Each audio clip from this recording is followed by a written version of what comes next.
So I could take this review in warm, or I could do it cold, or sweaty, I guess, in my case, with my new bed risers. More on that in a minute. Hey everybody, what's up? This is Retrokid Reviews with a figure review on the old set. It's been the first time in a while. For those who have been keeping score with my channel so far, we have basically moved on more or less to a winter-ish location, which I'm trying to do here. So spring is coming, and that will mean the new set will be basically used for figure and Nerf reviews going forward, like I've been saying the last couple of, I want to say almost a year and a half now. So getting back on topic, let's get to this review. This is my Mandalorian and Grogu, Mando and obviously Grogu over here, not Baby Yoda. And let's just get this out of the way so we can get articulation out of the way. Let's start with Grogu for this Black Series figure. But before we get to that, the price for this was, I think, $35 as a Target exclusive. I think there's a Walmart white packaged retail version. So right away you can tell there's not really much on the window to be basically a huge spoiler other than the weapons that were shown in trailers for the movie. Same case here for the back of the box. So here it is right now if you guys want to see if I'm right of anything else. So with my cinematic mode jittering, let's get to it. Yeah, let's take Grogu out to get his articulation out of the way. It's pretty not bad for what it is. I'm sorry, just forgot to have the volume on. Hang on, let me go ahead and take some stuff off. Yeah, for a Black Series Grogu, I could have gone with a lot of other, more or less other figures, lines that has done Mando over the years, since the show dropped in 2019. There is some, I want to say, ball joint in the arms, like a faux butterfly, but best guess, it could be a normal socket kind of deal for a little guy like this. There's a good reason why there's a swivel here for the feet. It's mainly to help him attach himself to Mando's backpack that I'm going to need to do real quick. Keep him back there. Actually, surprisingly, he's very solid. I highly recommend RoboDono's video for not just this figure, but for the revamp Season 1 armor from the pilot he had before upgrading outside of the Mudhorn from the original season. So yeah, so in case you could see right here, the feet is supposed to help lock in, and a lot of the sculpting on the ruffles of Grogu's robe is supposed to basically indicate that it's supposed to be this side of the jetpack. Another thing I kind of also noticed that the whistling birds that I believe is his usual missile launchers is on the correct plate, because I think previous Mandos had this situation being underneath the wrist plate for some reason. Outside of that, let's get to Din himself. I'm very happy I saw Robo's other video earlier this week for the Mando Season 1 version of this figure. Same sculpt, by the way. That there's tiny little grenades here on the belt. I've gotten lucky not to basically scuff up against it when putting it anywhere. I just realized there's a hook here, I think. Don't know what's that for. Probably for the sword. Let me see if there's anything to holster it. No. So, speaking of the sword, let's get to the weapons before we get to Din's accessories, and, well, most of his accessories. These are what I'm going to be calling movie-exclusive weapons he gets throughout probably the movie. The Gladiator sword, obviously, when it goes to the Hutt family mob, I guess, fighting pit. Same thing here for the rifle. Also, I highly recommend checking out Robo's video, because turns out the scope is detachable by design, because he can use it to scope out stuff, I think, in... I think when it goes back to Tatooine later in the movie, or some other desert planet in that vicinity. It's been a while since I've done my Star Wars lore. Speaking of which, I was going to put a quick thoughts so far of Maul Shadow Lord. So let me get that pic real quick. Sorry in advance, Googling in real time, hence why I got the cinematics, so you guys don't see my ID and shit. So, yay, it only took me 11 years to figure out cinematics on my phone, so bear with me on that for any old school subscribers. I was gonna say survivors. Let me get here, Maul, here we go.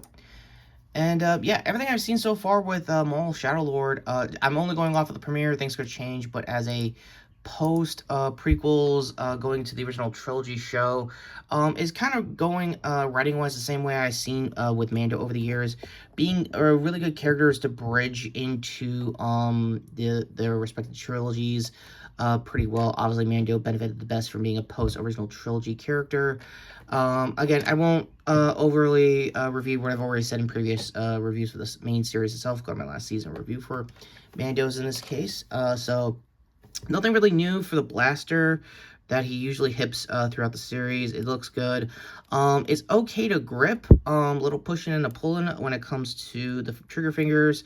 There's a reason why they gave you 2 alt hands this time around, is for the boot knife. From what Robo has described in previous releases, that the boot knife is hard to put on the other grip hand.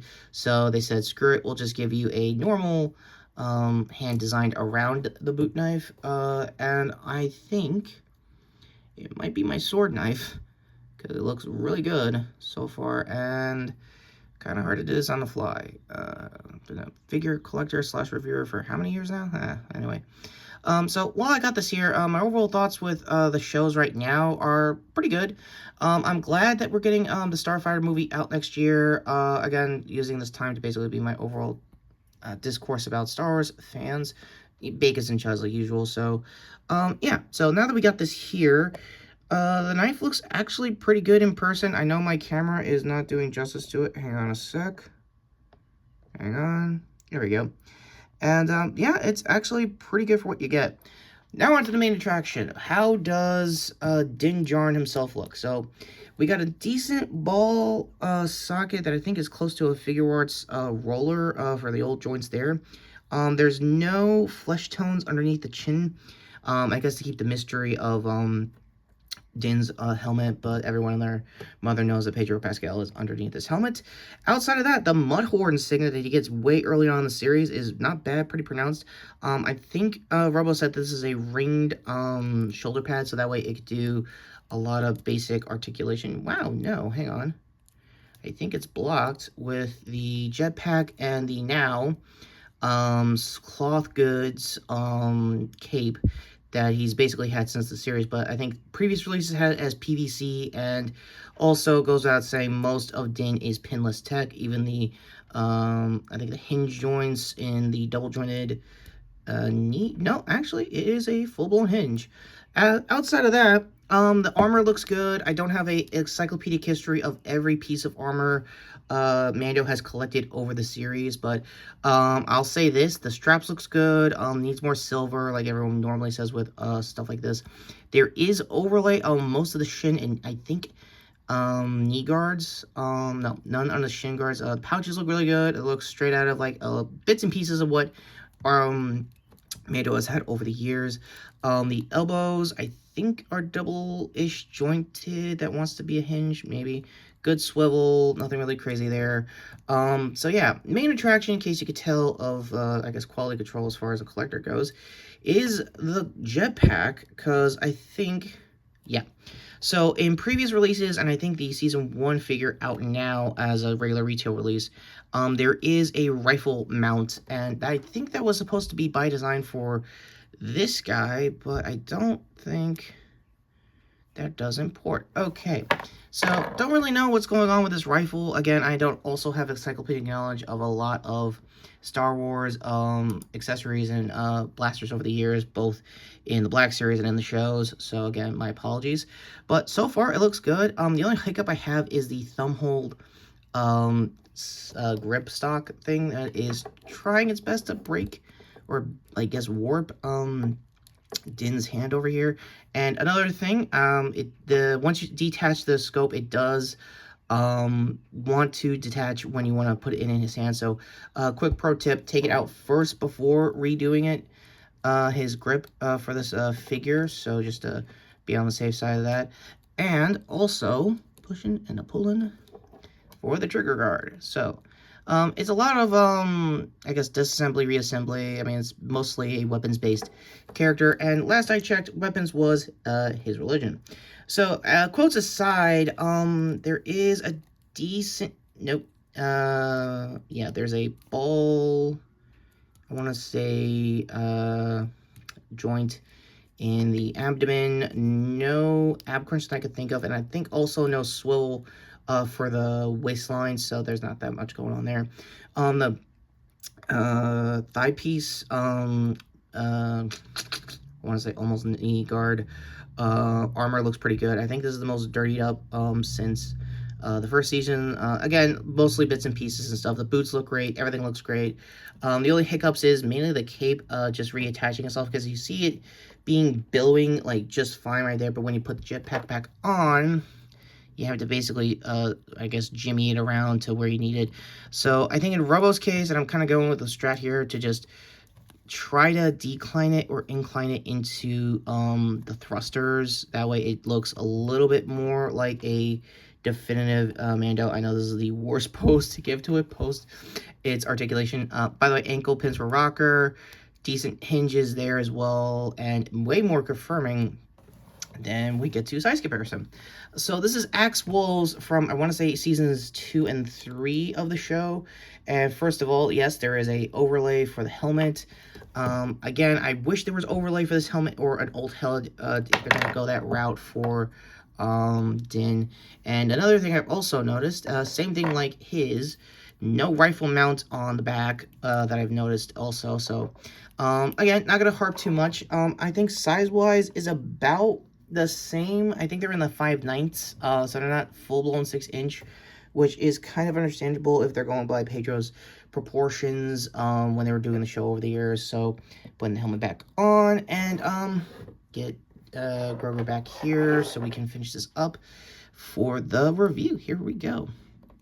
And yeah, once you get the feet thing figured out, it's easy to click in for Grogu throughout all of this, and very solid.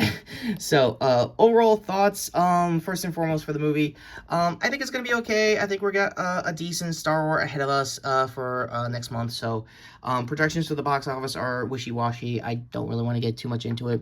As for the accessories you get for this movie version of Din, is not bad. For 35 bucks, this is a very definitive version of the character. I'm probably going to be saying that till the show actually wraps up on Disney Plus someday, and say whichever version of that season of the show is probably going to be the most definitive version of his armor throughout the years. Same thing goes for Grogu. More or less, he's an accessory piece. He's not really a full-blown figure. There is head joint articulation and stuff like that, but again, your mileage may vary how far you want to go posing him for display versus how you're going to handle him for photos. I just forgot to do army, I guess, builder comparisons. So this is my Viper Cobras, and in case you can already tell, the body proportions are a little bit off, hence why you're probably going to need stormtroopers for this wave of the movie. There's a lot of other characters I could have got. I also could have got Sigourney Weaver's character. I could have got I guess it's wave 2 when it comes out after the movie, but overall, your mileage may vary if you want to get this figure right now. I say yes for $35. Ultimately, like, there could have been so much worse. Like, all these accessories you see here, and Grogu himself could have been a $50 figure. So the fact that it was $35 at Target is a decent pickup. It's worth the premium packaging you're clearly getting for the window. Black Series is better for its packaging, I think, even than Marvel Legends itself. So that all being said, I highly recommend the figure, only if you're starting out in the collection like myself. If you need a Din Djarin, if there's better versions of Mando over the years, please let me know in the comments down below. That could work out. And with my screen cutting out, let's get to the end cards. So go to Axe Wolves over here to sub to the channel, hit the notification bell down below, and me trying to figure out his head overlay aside, to the shorts playlist, to my previous shorts and reactions so far to Critical Role Campaign 4, and yeah, hit the notification bell, and obviously hype point this video if you are a new subscriber. And with that all being said, yeah, I think Judgment Time, it is a high 9.5 out of 10. Again, this is my first Mando figure. Things could change as far as the sculpt goes. If I get the Season 1 Mando and just do comparisons to how they use that sculpt for that, it'd be a whole day of it. So, with that said, and my, yeah, I guess computer really wants an update aside, I'm Retrokid Reviews saying, yeah, I think this might be the way for the movie, at least for now. Box office might change. Just saying that right now, Lucasfilm.